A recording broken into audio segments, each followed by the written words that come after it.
அதாவது ஜோதிடத்தை அறகுறையா புரிஞ்சுக்கிட்டு, அறகுறையான பரிகாரத்த தெரிஞ்சுக்கிட்டு, இன்னைக்கு அந்த பரிகாரம் செஞ்சா எதுவும் நடக்கல, இந்த பரிகாரம் செஞ்சா எதுவும் நடக்கலன்னு சொல்லி புலம்பிக்கிட்டு இருக்கவங்க ஏராளமா நம்ம பார்க்க முடியும். ஏன் நீங்களே கூட எத்தனையோ பரிகாரங்கள் செஞ்சாச்சுங்க. என் வாழ்க்கையில எதுவுமே நடக்க மாட்டேங்குதுங்க.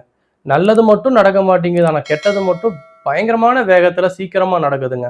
இப்படி நம்ம புலம்புறவங்க நெறைய பேர பார்த்திருப்போம். என்னோட கிளையண்ட்ஸ் முதற்கொண்டு இந்த மாதிரியான விஷயத்த சொல்றவங்க நான் பார்த்திருக்கேன். காரணம் என்ன? என்ன நம்ம செய்யறோம் அப்படிங்கிறத தெரியாமலே நம்ம செஞ்சுட்டு இருக்கிறோம். ஒரு நல்லது செஞ்சாலும் சரி, இல்ல கெட்டதே செஞ்சாலும் சரி, அதை காதுல வாங்குறோம், கண்ணுல பார்க்குறோம், இல்ல யாராவது சொல்றாங்க, சொல்றத கேட்குறோம், உடனே போய் செஞ்சிடறோம். இந்த மாதிரி இருக்கும் பொழுது அது உங்களுக்கு நல்ல விதமா வேலை செய்யணும்னு விதி இருந்தா அது நடக்கும். ஒரு வேளை அது உங்களுக்கு கெடுதலா இருந்துச்சு அப்படின்னா எப்படி இருக்கும்ன்றத நீங்க யோசிச்சுக்கோங்க. அப்போ இதுக்கு காரணம் என்ன அப்படின்னு நீங்க உள்நோக்கு அதாவது உள்ள வந்து டீப்பா நம்ம பார்த்தாதான் என்ன விஷயம் பண்றோங்கிறத உங்களால புரிஞ்சுக்க முடியும். அப்போ இந்த இந்த நேரத்துல உங்களுக்கு நான் சொல்ல வேண்டியது என்னன்னு கேட்டீங்கன்னா, உங்க ஜாதகத்தை முழுமையா தெளிவா ஆய்வு செஞ்சு அதற்கான பரிகாரங்கள் என்னங்கிறத தெரிஞ்சுக்கிட்டு நீங்க உங்க பரிகாரங்களை செஞ்சுக்கோங்க. அப்போ ஒவ்வொரு கிரகங்களுக்கும் ஒவ்வொரு கிரகம் அப்படிங்கிறது நல்லது செய்யற கிரகமா இருக்கும், கெடுதல் செய்யக்கூடிய கிரகமா இருக்கும். அப்போ ஒவ்வொரு தசா புத்திக்குமே ஒவ்வொரு திசைநாதன் ஒரு திசைநாதனுக்கு 4 கிரகங்கள் நல்லதா வேலை செய்யும், ஒரு சில கிரகங்கள் கெட்டதா வேலை செய்யும். அப்போ உதாரணத்துக்கு ஒருவேளை உங்களுக்கு சூரிய திசை நடக்குது. உங்களுக்கு சூரிய திசை நடக்கும் பொழுது சுக்கிரன் அப்படிங்கிறவர் வேதகனா வேலை செய்யும். நீங்க எந்த லக்னமா வேணாலும் இருக்கட்டும், உங்க லக்னத்துக்கு சுபர் அதாவது சுக்கிர பகவான் ரொம்ப அதிக அற்புதமா அதிகமான டிகிரில ரொம்ப ஒரு சுபத்தன்மை வாய்ந்த சுக்கிரன் இருக்கட்டுமே, வருமானம் தரக்கூடிய கிரகமாகவே சுக்கிரன் இருக்கட்டுமே.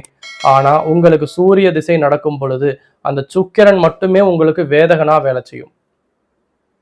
அதாவது சுபத்துவம் வாய்ந்த சுக்கிரன் அந்த திசை அந்த 6 வருடம் அந்த திசை நடக்கும் பொழுது உங்களுக்கு சுக்கிரன் வேதகனா வேலை செய்யும். வேதகன்னா என்னங்க? அனைத்து விதமான சோதனைகளையும் சங்கடங்களையும் கஷ்டங்களையும் கொடுக்கும். அந்த நேரத்துல சுக்கிரனை நீங்க ஆக்டிவேட் பண்ணிட்டு இருக்கீங்க. ஒருவேளை ஸ்ரீரங்கம் போறீங்க, சுக்கிரன்னா இனிப்புகள், இனிப்பு சார்ந்த உணவுகள், பால் சார்ந்த உணவுகள் இதெல்லாம் நீங்க சாப்பிட்டு இருக்கீங்க. சுக்கிரன் என்னங்க? ஸ்ரீரங்கம் பெருமாள், பெருமாள் வழிபாடு இதெல்லாம் நீங்க பண்றீங்க அப்படின்னா பிரச்சனைகள் அதிகமாகும். ஒருவேளை கடக லக்னமா இருக்கும் பொழுது ஸ்ரீரங்கம் சூரிய தசை நடக்கும்போது ஸ்ரீரங்கம் போயிட்டு வந்து பாருங்களேன், வாழ்க்கை அவ்வளவுதான். அதே மாதிரி ஒருவேளை செவ்வாய் தசை நடக்குது, உங்களுக்கு செவ்வாய் தசை நடக்கும் பொழுது புதன் பகவான் தான் வேதகனா வேலை செய்யும். புதன் பகவான் வேதகனா வேலை செய்யும் போது எப்படி இருக்கணுங்க? அந்த புதனை ஆக்டிவேட்டே நீங்க பண்ணக்கூடாது. புதனை ஆக்டிவேட் பண்ணிட்டு இருந்தீங்கன்னா பிரச்சனைகள் தான் நடக்கும். அது போல அதாவது சந்திர திசைக்கும் குரு திசைக்கும் பாத்தீங்கன்னா சூரியன் தான் வேதகன்.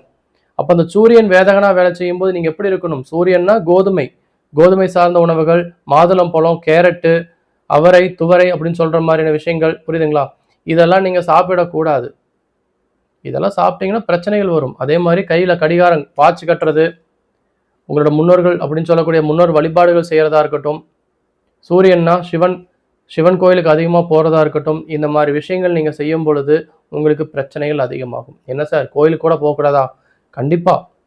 அதே ஒருவேளை சந்திர தசை நடக்குது, இந்த சந்திர திசைக்கு சுக்கிரன் நல்ல பாசகனா வேலை செய்யும். நல்ல அதி அற்புதமா அந்த சுக்கிரனோட காரகத்துவம் நீங்க ஆக்டிவேட் செய்யும் பொழுது உங்களுக்கு அந்த சுக்கிரன் எந்த பாவகத்தில் இருந்தாலும் சரி அந்த பாவகம் சார்ந்த விஷயங்கள் அனைத்துமே உங்களுக்கு பாசிட்டிவா நடக்கும். அப்போ உங்களோட ஜாதகத்துல உங்களுக்கு என்ன திசை நடக்குது, என்ன புத்திகள் நடக்குது, அந்த திசைக்கும் புத்திக்கும் எந்த கிரகம் நம்ம ஆக்டிவேட் பண்ணணும், உங்க ஜாதகத்துல ஒரு கிரகம் ஆக்டிவேட் செய்யணும்னா அந்த கிரகம் நல்ல வலுவா இருக்குதா, ஒருவேளை வேதகனா சொல்லக்கூடிய ஒருவேளை சந்திர திசைக்கு சூரியன் வேதகனா சொல்றோம், அந்த சூரியன் ஒருவேளை 6, 8, 12 மறைவு ஸ்தானத்துல இருந்தாலோ அந்த சூரியன் ஆக்டிவேட் பண்ணலாமா? இல்ல அதாவது சூரியன் அப்படின்னு சொன்னாலே சூரியனுக்கு பொதுவா மறைவு அப்படிங்கிறது கிடையாதுங்க. எந்த ஒரு இடத்துல போனாலும் சூரியனுக்கு பவர் இருக்கு.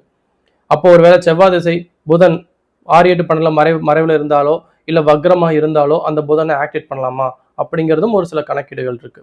அப்போ உங்க ஜாதகத்துல எந்த கிரகத்தை ஆக்டிவேட் செய்யணும், எந்த கிரகத்தை நீங்க தொட்டா உங்க வாழ்க்கையில ஜெயிக்க முடியும், நிறைய வருமானம் கிடைக்கும், செல்வ செழிப்போட இருக்க முடியும், அதே மாதிரி குடும்ப சூழலா இருக்கட்டும், பணம் வரவா இருக்கட்டும், கடன் கொடுத்த பணம் திரும்ப வரதா இருக்கட்டும், திருமண வாழ்க்கையில பிரச்சனையா இருக்கட்டும், இப்படி அனைத்து விதமான விஷயங்களுக்குமே கிரகங்கள் தான் காரணம். அந்த கிரகத்தை சரியா ஆக்டிவேட் செஞ்சீங்கன்னா உங்களுக்கு பிரச்சனைகள் இல்லை. ஒருவேளை உங்களுக்கு ஏதாவது சந்தேகம் இருந்தீங்கன்னா கீழே போயிட்டு இருக்க நம்பருக்கு நீங்கள் தொடர்பு கொள்ளுங்க. உங்களோட ஜாதகத்தை ஆய்வு செஞ்சு உங்களுக்கான விஷயம் என்ன அப்படிங்கிறது, உங்களுக்கான பரிகாரம் என்ன அப்படிங்கிறத நீங்கள் தெளிவாக தெரிஞ்சுக்கிட்டு அந்த பரிகாரத்தை செய்யுங்க. உங்கள் வாழ்க்கை சிறப்படையும். இன்னும் ஒரு உதாரணம் சொல்லணும்னா, பக்கத்து வீட்டுக்காரங்க திருப்பதி போயிட்டு வந்தாங்க சார், ஆஹா ஓஹோன்னு சொல்கிறாங்க சார், நானும் திருப்பதி போகலான்னு போனேன் சார். பிரச்சனை என்ன நடக்குங்க? அங்கே என்ன நடக்கும்? அதாவது திருப்பதினாலே சந்திரனோட ஸ்தலம் அப்படிங்கிறது தெரியும். அங்கே சந்திரனோட ஸ்தலமாக இருந்தாலும் திருப்பதி மலை அப்படிங்கிறது உத்திரட்டாதி நட்சத்திரத்தினோட மலை. உத்திரட்டாதி நட்சத்திரமும் உங்கள் ஜாதகத்தில் உங்கள் ராசிக்கு உங்கள் நட்சத்திரத்துக்கு பாசிட்டிவாக இருக்கணும். இருந்தால் அங்கே வேலை செய்யும். போயிட்டு வந்தவங்களுக்கு கேட்டு பாருங்க, அவங்களுக்கு ஏதாவது ஒரு வகையில் ஒருவேளை அந்த சந்திரன் கெட்டு கிடக்கும், இல்லையா அந்த உத்திரட்டாதி நட்சத்திரம் அவங்களுக்கு பாசிட்டிவான ஒரு சுப தாரைகள் அடிப்படையில் இருக்கும். எந்த ஒரு கிரகம் எந்த ஒரு நல்ல ஒரு சுபத்துவம் வாய்ந்த ஒரு இடத்துல இருந்தாலும் அந்த இடத்துக்கு போனாதான் அவங்களுக்கு பாசிட்டிவாக வேலை செய்யும். அப்போ எல்லாரும் போகிறாங்கன்னு சொல்லிட்டு நம்மளும் ஓடி ஓடி போனோம்னா நமக்கு பிரச்சனை வருதுன்னா ஏன் வருது? உங்களுக்கு உங்கள் ஜாதகத்தில் உங்கள் கிரக பலம் இல்லாமல் இருக்கும். இது தெளிவாக தெரிஞ்சுக்கோங்க, புரிஞ்சுக்கோங்க.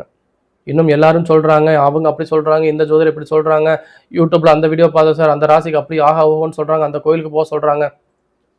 முதல்ல உங்கள் ஜாதகத்தில் உங்களுக்கு எங்கே போகணும்னு இருக்குதோ அங்கே தான் நீங்கள் போகணும். கோயிலுக்கே போகக்கூடாதுன்னு இருந்தால் என்ன பண்ணுவீங்க? ஒருவேளை 9ஆம் பாவம் கெட்டு கிடக்கு, 5ஆம் பாவம் கெட்டு கிடக்கு, குரு கெட்டு கிடக்கு, இப்படி இருந்தால் நீங்கள் கோயிலுக்கு போகலாமா? கோயில் பக்கமே போகக்கூடாது. அதுக்குன்னு சில விதி கணக்கீடுகள் இருக்குது.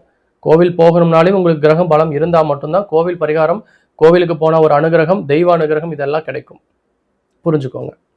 நன்றி, வணக்கம்.